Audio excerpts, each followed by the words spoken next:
Welcome back to my channel, and this is the evolution of underwear from function to fashion. I'm Oluwagbemisola, Julihanna Akinlade-Ogaji, your host on this series. I hope you watched the last one. You found it very intriguing. Thank you for always making us to do more.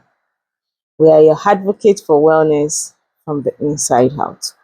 And today, we are stepping into an era where underwear was more than a layer. It was a statement. It shaped not just the body, but it shaped the breath, the mind, and even the soul.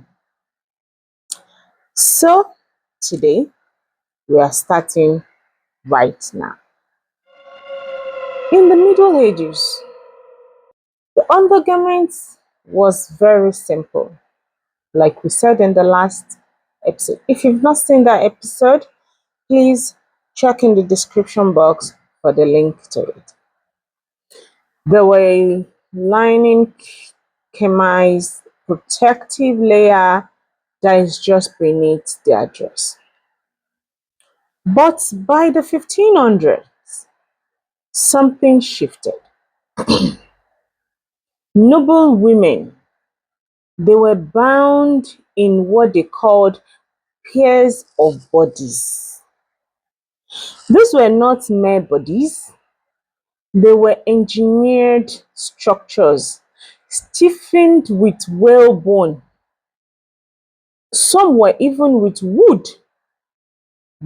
Imagine, with wood, designed to flatten the busts and stretch the torso into a cone-like silhouette. This wasn't just fashion at all. It was controlled, that was beautifully disguised. A body that was encased, a waist totally erased because we are created letter S. Why do you want to turn it into a cone? A woman was shaped to please, not to breathe. By the 1800s, women wearing dressing, again, ask me what they were doing. They were constructing what they were wearing, layering it upon each other. They start with a chemise, they add their split crotch drawers, then they add their corsets, and they top it up with their crinolines that is wide enough to knock over a furniture safe. And then they put in on top their petticoat, and then we now wear a skirt. Their skirt is so heavy that it even needs its own scaffolding. At this point, doctors begin to speak, doctors begin to talk that, hey, women, hey, this tight lacing that you people are doing is pushing your ribs inward. It's displacing the organs. Before they knew it, fainting was not just dramatic again. It was vim, vim. People were just fainting, just like a biological collapse. And you see, in this era of this Victorian age, beauty was indeed pain. That's just it. Literally, it was indeed pain. Some girls wear corsets from childhood. So even before their minds are formed, their bones are already shaped into cone-like.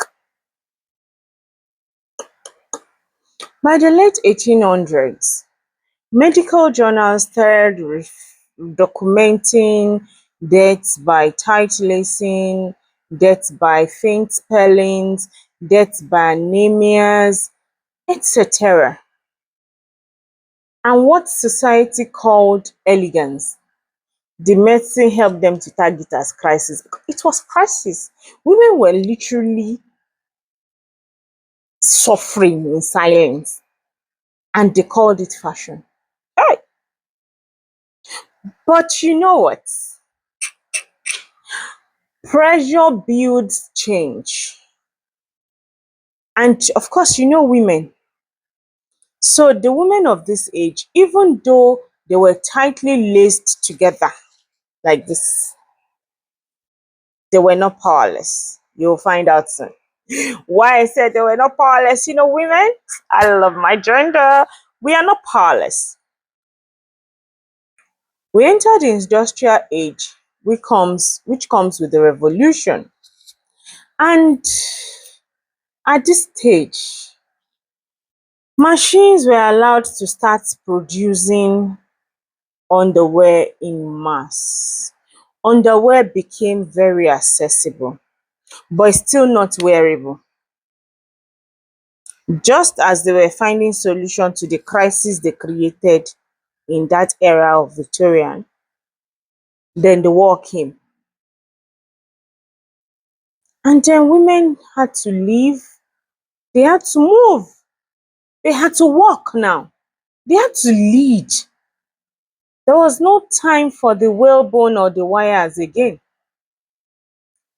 And girdles were replaced with corsets, briefs were replaced with drawers, and underwear became less about restriction and more about reality. Thumbs up my gender then.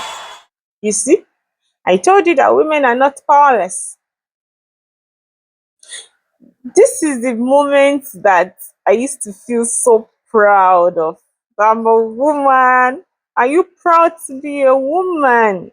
Because at this time in history, women reclaimed function and they redefined beauty. Intimate wellness was born. Suddenly, things that didn't matter before started to matter. Things like fabric, things like breathability, things like fit.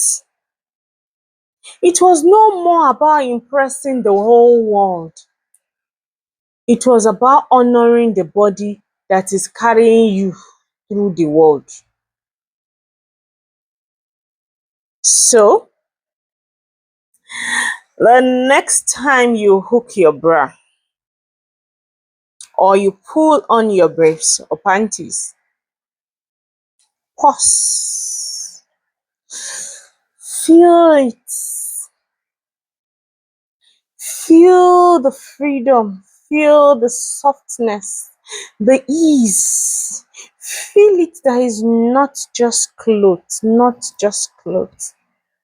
It is history, it is healing, it is you finally breathing. Some women fought it to the stage. In episode 3, we're going to be looking at the rise of the bra and how the laundry worked side by side with feminism, with self love, and with liberation. Did you enjoy this episode? Share this information, share this educating channel with another woman. You know what makes us powerful is information. If I kept it to myself, it would do me no good. It's just with myself. But you know, we're not selfish at Debs in Concepts. We bring to you every information that can empower you as a woman. Subscribe to our channel, share with other women. Let's have this conversation. Do you even know about the history of underwear before now?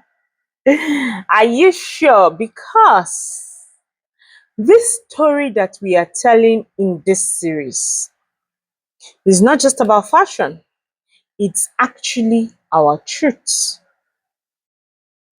Yeah, it's our truth. And this is where we say thank you. Thank you for joining us today on this episode. As we look forward to episode 3, which will be coming your way shortly, I want to leave you with these words: comfort is a human right. Now, whether you're a man watching this channel or a woman, choose comfort all the time. Honor your body and choose well. Most importantly, follow Debzin concept on all our social media handles. You'll find it in the description box. Thank you, and stay calm, stay confident, stay fresh and clean. Until I come your way in the third episode, thank you for today.